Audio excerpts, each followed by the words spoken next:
सबसे दिलचस्प नाम अभी जो महाराष्ट्र की सियासत में है वो अजीत पवार का। 5वीं बार डिप्टी सीएम बने अजीत पवार।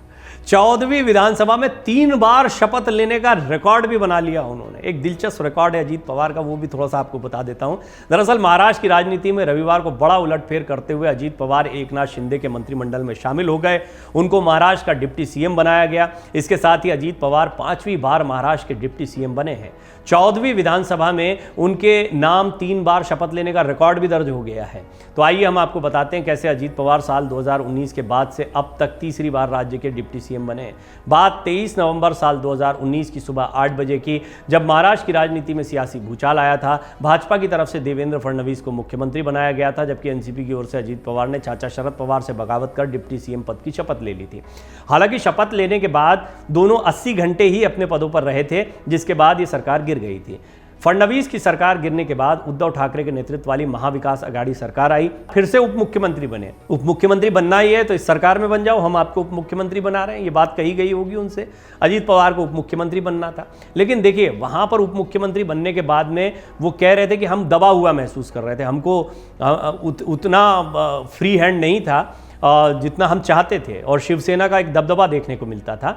अब एकनाथ शिंदे की सरकार में भी उनको उप मुख्यमंत्री बनाया गया। ये आप लोगों को कम पता होगा। आपको बता दें, अजीत पवार को महाराष्ट्र में एक महत्वाकांक्षी नेता के रूप में देखा जाता है और माना जाता है कि उनके पास महाराष्ट्र के मुख्यमंत्री बनने के सभी गुण हैं। महाराष्ट्र में साल 2009 में हुए विधानसभा चुनाव के ठीक बाद अजीत ने उप मुख्यमंत्री बनने की इच्छा भी व्यक्त की। हालांकि उस दौरान उनकी जगह छगन भुजबल को महाराष्ट्र का उप मुख्यमंत्री पद दे दिया गया था। फिर सियासत में बदलाव होता है। नाटकीय रूप से दिसंबर 2010 में अजीत की इच्छा पूरी होती है और वो उप मुख्यमंत्री बन जाते हैं। फिर साल 2013 में उनका नाम एक विवाद से जुड़ता है। अजीत का नाम एक सिंचाई घोटाले में आता है और उन्हें अपने पद से इस्तीफा देने के लिए मजबूर किया गया। लेकिन विपक्ष के आरोप पर एनसीपी के काफ़ी दबाव के बाद 7 दिसंबर 2013 को उन्हें क्लीन चिट मिलती है और वो अपने पद पर फिर से काबिज हो जाते हैं।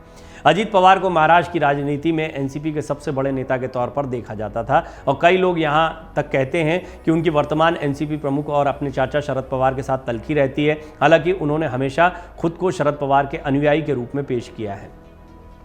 आपने देखा किस तरह 5 बार डिप्टी सीएम जो है अजीत पवार बन चुके हैं। एक बार फिर वो डिप्टी सीएम बन गए, लेकिन इस बार वो क्या लंबा चल पाएंगे? उनके साथ बार बार डिप्टी सीएम पद इसलिए जुड़ा क्योंकि वो कुछ समय ही अपने पद पर रह पाते हैं और उसके बाद में हट जाए। बहुत जल्दबाजी में वो निर्णय लेते हैं। शरद पवार उनके इस व्यवहार से, उनके इस तरीके से ही शायद थोड़ा निराश रहते हैं और इसलिए पूरी तरह से पार्टी की कमान नहीं दे पाते हैं।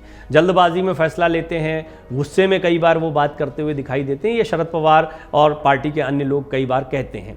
अजीत पवार को डिप्टी सीएम बनाना, ये कभी शरद पवार ने भी इससे दूरी नहीं बनाई है। अजीत पवार को उन्होंने भी उप मुख्यमंत्री बनाया, वो अभी उद्धव ठाकरे के साथ भी उप मुख्यमंत्री बने थे। लेकिन इस सब के बावजूद अजीत पवार अपनी सियासत को अलग करना चाहते हैं। सिर्फ डिप्टी सीएम पद उनका सपना नहीं है, उनका सपना एनसीपी की पूरी कमान अपने हाथ में लेना है ताकि वो राष्ट्रीय और राज्य के स्तर पर निर्णय ले सकें। देखना दिलचस्प होगा कितने दिनों तक वो डिप्टी सीएम रहते हैं। क्या इस बार डिप्टी सीएम से ज़्यादा कुछ उनके साथ में कमिटमेंट हुए हैं? क्या सीएम बनने का सपना भी उनका पूरा हो सकता है? वो सीएम बनने की इच्छा भी जता चुके हैं और सीएम बनने के लिए बहुत मुमकिन है कि डिप्टी सीएम से उनकी राह जाती हो।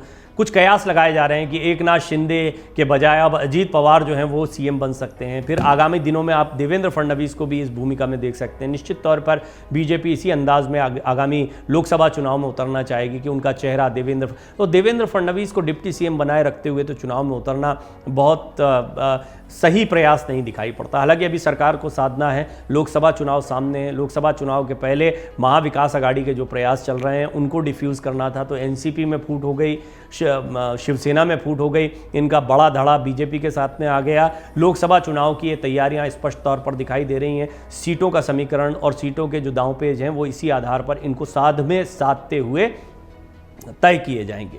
अमर उजाला अब आपके टीवी पर भी।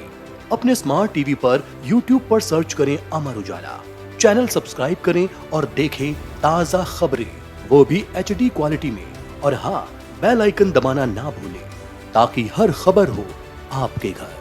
अमर उजाला, निष्पक्ष, निर्भीक, निरंतर।